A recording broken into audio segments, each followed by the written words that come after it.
founding father negara kita yaitu Soekarno pernah berkata dalam sebuah ungkapan pidatonya, beliau pernah mengungkapkan sebuah kalimat yang menjadi penyemangat. Apa yang beliau sampaikan? Berikan kepadaku 10 orang pemuda, aku akan mampu mengonjangkan dunia. Tetapi kalau engkau berikan kepadaku 100.000 orang tua, apa kata Soekarno? Aku tidak bisa berbuat apa-apa. Ini merupakan pesan yang singkat, namun kalau kita analisa memberi makna yang sangat luar biasa. Kalau pemuda yang kita dapatkan hari ini mereka yang berada di masjid, maka warna Aceh, warna Indonesia, warna Loksmawe di masa yang akan datang 10, 20, 30 tahun mendatang, maka insya Allah Loksmawe itu akan menjadi negara yang baldatun tayyibatun wa rabbul ghafur.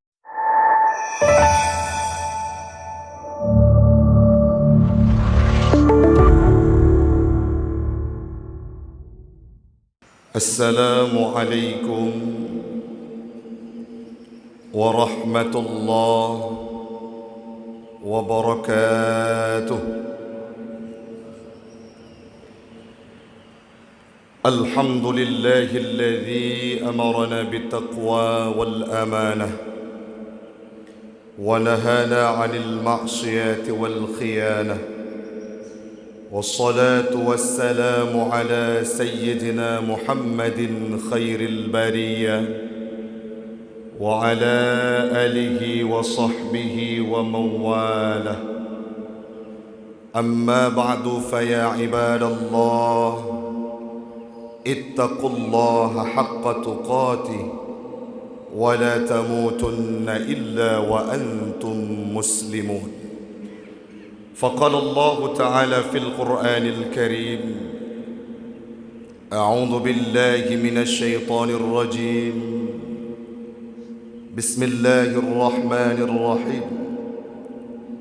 فلما بلغ معه السعي قال يا بني إني أرى في المنام أني أذبحك فانظر ماذا ترى.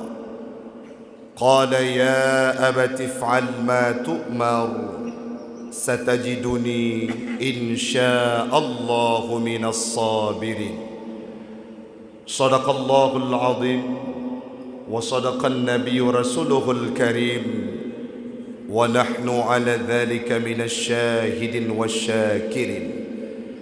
إلهي أنت مقصودي ورضاك مطلوبي a'tini mahabbatak wa ma'rifatak.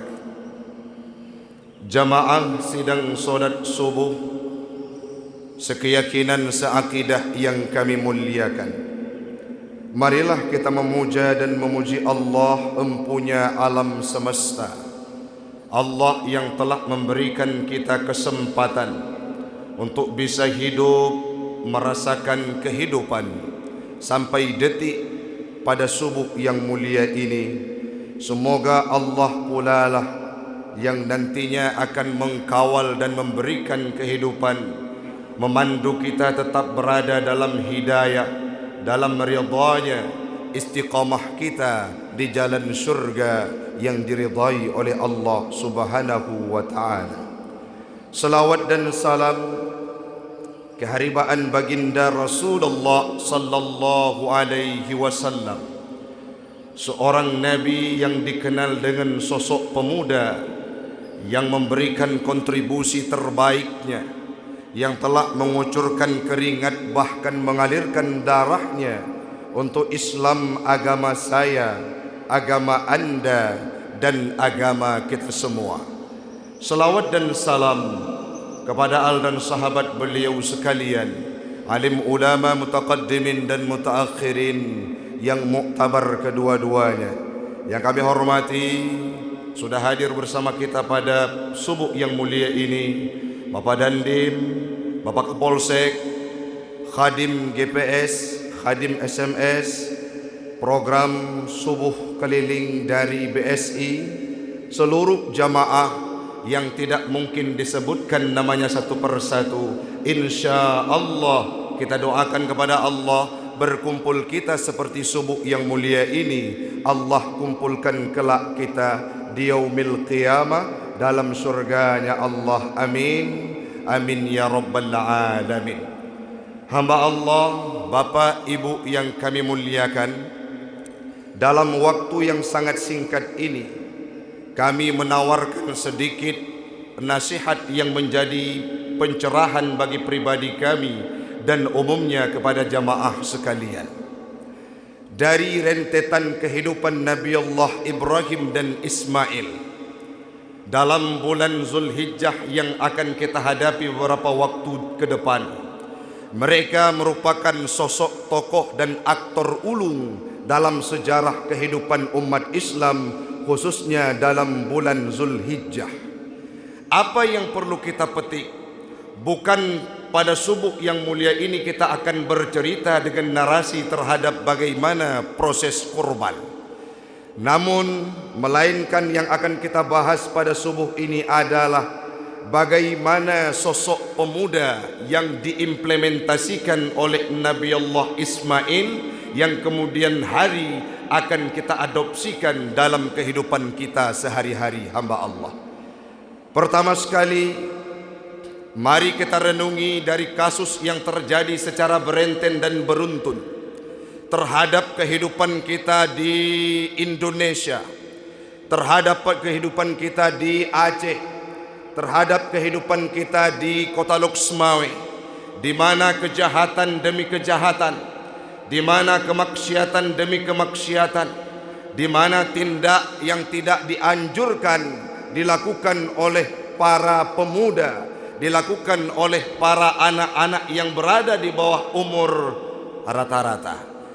Hari ini kalau kita melihat hamba Allah, Bapak Ibu sekalian, kalau ada orang yang bertanya, Ustadz, Tengku, bagaimana wajah tempat kita di masa yang akan datang? Jawabannya sangat sederhana. Lihatlah bagaimana sepak terjang para pemudanya. Kita sudah paham bahwa founding father negara kita yaitu Soekarno pernah berkata dalam sebuah ungkapan pidatonya, beliau pernah mengungkapkan sebuah kalimat yang menjadi penyemangat. Apa yang beliau sampaikan? Berikan kepadaku 10 orang pemuda, aku akan mampu mengonjangkan dunia.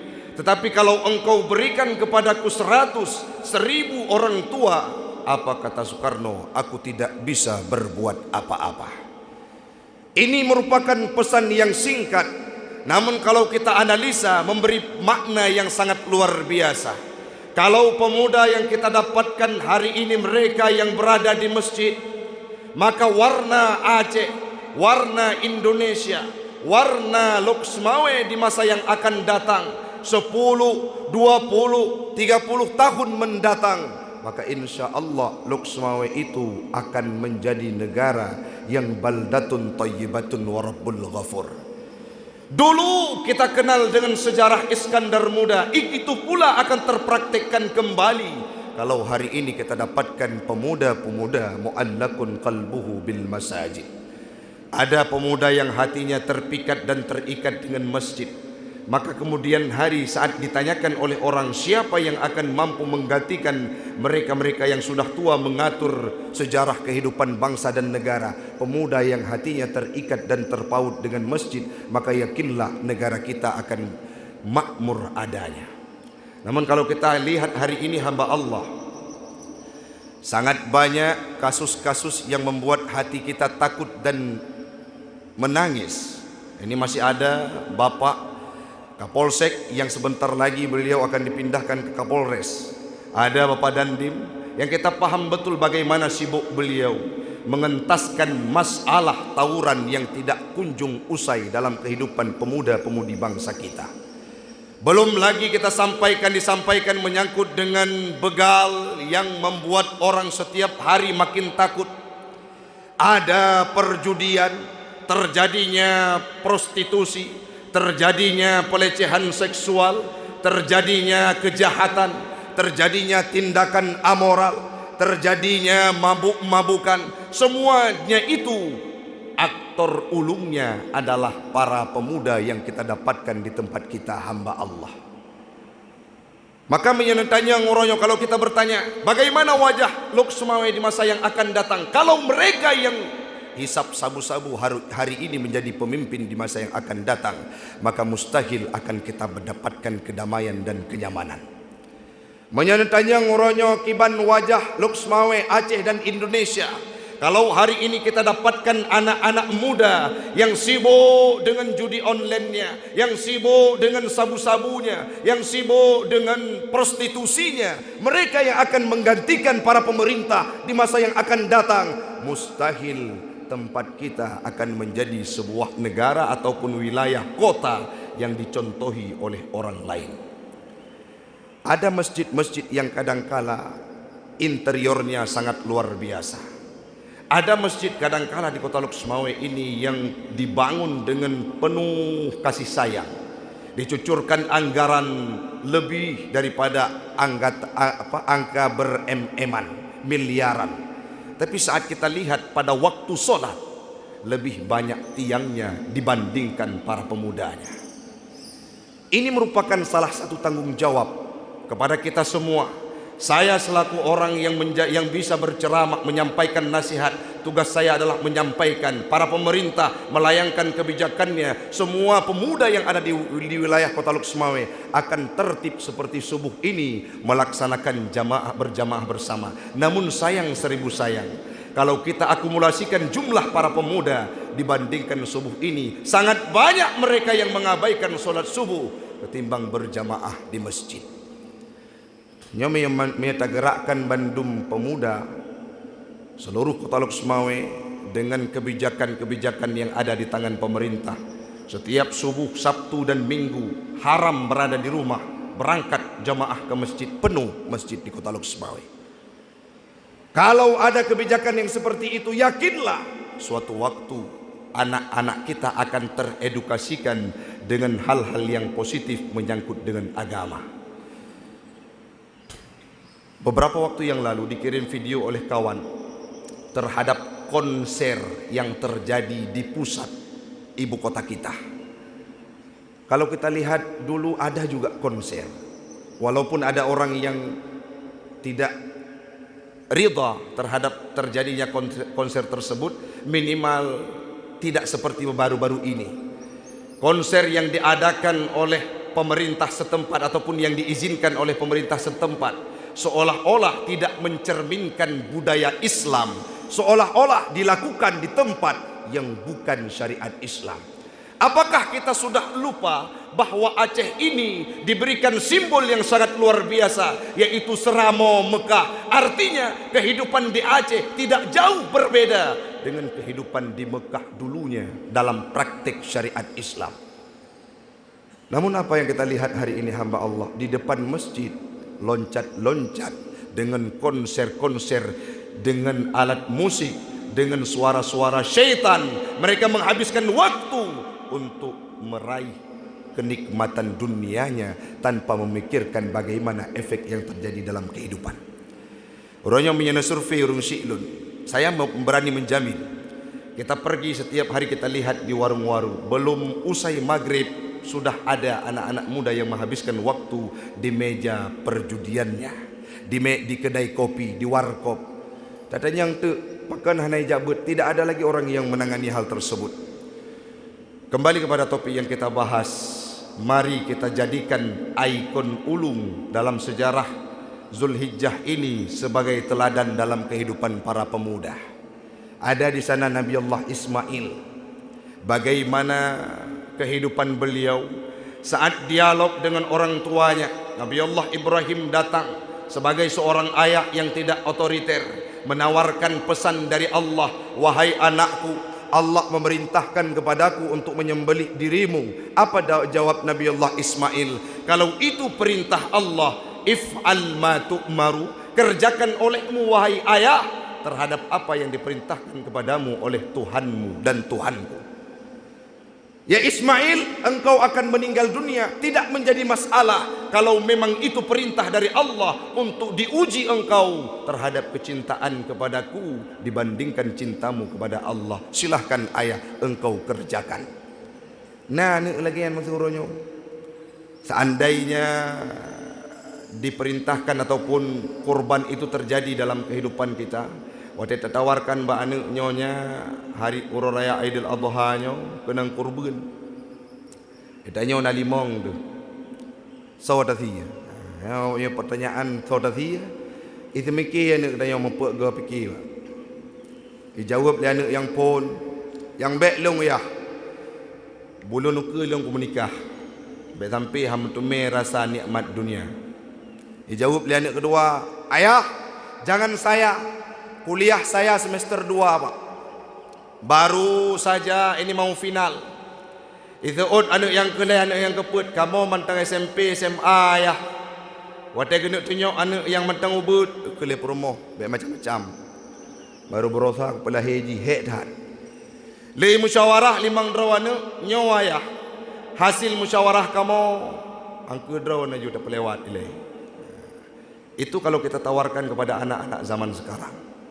Tapi Nabi Allah Ismail hana kepikir lain. Perintah Allah, silahkan engkau kerjakan walaupun aku harus meninggalkan dunia ini. Itu yang perlu kita praktikkan dalam kehidupan hamba Allah. Sisi yang lain, tidak hanya kesalahan para pemuda sekarang itu disalahkan mereka sendiri, tetapi ada konsep ataupun ambil andil daripada orang tuanya. Menyana ada pemuda hari ini yang tersesat jalan, siapa yang patut kita salahkan? Tidak seutuhnya mereka, tapi ada tanggung jawab orang tuanya. Kebaikan yang ada dalam kehidupan Nabi Allah Ismail karena melihat sosok ayah yang sangat bijak, yang tidak otoriter, yang memberikan pendidikan, yang memberikan edukasi, yang memberikan kehidupan yang layak, yang memberikan pendidikan yang layak kepada anaknya, sehingga wajar lahir sosok Ismail yang taat kepada perintah Allah dan taat kepada ayahnya. Uronyo bu pak, anak tanyo yang bermasalah, anak kita yang melakukan kesalahan, yang paling pet wate mereka terjebak dalam hal-hal yang tidak diindahkan. Tawuran contohnya seperti beberapa waktu yang lalu. Itu yang dikecam bukan orang tuanya. Pat ijak bet. Ubah anahlah. Pat ijak ikula. SMA berapa dia sekolah? SMP berapa dia sekolah? Kenapa saat mereka bermasalah dengan kehidupannya yang ditanyakan di mana mereka sekolah? Tetapi saat mereka berhasil membanggakan tempat, pasti ditanyakan oleh orang siapa ayahnya. Padahal yang berhasil anak tersebut belum tentu ayahnya. Motivasi yang kami berikan ditangkap dengan indah oleh Tengku Yunus, dipraktekkan dalam kehidupannya setiap hari, ulang hafalan, belajar bahasa Arab, ikut tes dari ratusan orang, 115 diberangkatkan tahap kedua ke Jakarta untuk tes bersama syekh-syekh di Arab. Setelah berangkat ke sana, dites wawancara, kehendak Allah dari jumlah 115, 40 orang diberangkatkan menjadi imam-imam di Uni Emirat Arab. Salah satunya di antara kita adalah Imam Muda GPS, Gerakan Pemuda Subuh, yang mana seluruh Aceh menurut bahasa yang beliau sampaikan hanya 3 orang yang tercatat namanya, dan di Lok Sumawe hanya 1 beliau yang berangkat. Ini merupakan sebuah prestasi terhadap Kota Lok Sumawe. Tidak hanya kami di An-Nahlah, tetapi Kota Lok Sumawe patut bangga dengan seorang generasi muda yang mewakili suara kita nanti akan berangkat ke sana bulan 7. Coba bayangkan kalau besok lahir Tengku Yunus yang lain ataupun kader-kader terbaik yang lain di Kota Lok Sumawe yang mampu menggaungkan prestasi di ranah agama di Indonesia, bahkan secara universal di internasional pada umumnya. Hari ini kita sedih Pak, Bu, Kita-kita yang hadir ke masjid ini adalah orang-orang yang memperhatikan bagaimana kehidupan generasi kita. Tapi ada di antara anak-anak kita yang berani melakukan kemaksiatan di tanah-tanah masjid. Lewat kami tengah malam, ipeh bate, malam-malam sudah sunyi, di dekat tanah yang mana tanah itu diwakafkan untuk beribadah. Maka mari orang tua pada subuh yang berbahagia ini yang sudah punya anak, kita tanyakan mereka, kemana engkau pergi, siapa kawanmu, bagaimana pendidikanmu, bagaimana pemahamanmu terhadap agama. Apapun yang engkau kerjakan itu merupakan tanggung jawabku. Jadikanlah dirimu seperti karakter Nabiullah Ismail, Nabiullah Ibrahim, Nabi Muhammad, bahkan banyak tokoh-tokoh lainnya yang mampu kita praktekkan kehidupan mereka dalam kehidupan kita sekarang ini. Bukankah kita paham bahwa Sultan Al-Fatih dengan segala kelebihannya mampu ditaklukkan Konstantinopel pada tangan pemuda yang berumur 22 tahun. Zaid bin Sabit merupakan sosok muda, Sayyidina Ali merupakan sosok muda yang berjuang mati-matian terhadap agama, bahkan dirinya pun merupakan SDM yang sudah siap diberikan, diutus oleh Rasulullah dimanapun mereka berada. Mudah-mudahan hari ini dengan adanya SMS, dengan adanya subuh Jumat bersama yang digagas oleh Bapak Dandim dan seluruh orang-orang yang di Kota Loksmawe dan GPS terus berkembang, memanggil jiwa-jiwa, memanggil anak-anak muda untuk mereka hijrah bersama menuju jalan surga, sekaligus memperbaiki Indonesia dan khususnya Kota Loksmawe kita. Mudah-mudahan dengan banyaknya para pemuda yang sadar akan mampu mewujudkan Kota Loksmawe yang baldatun thayyibatun wa rabbul ghafur, sehingga 2024 kita tidak akan tersesat jalan saat berada di TPS. Hanya ini yang dapat kami sampaikan. Lebih dan kurang kami mohon maaf. Hadanallahu wa iyyakum ajma'in. Assalamualaikum warahmatullahi wabarakatuh.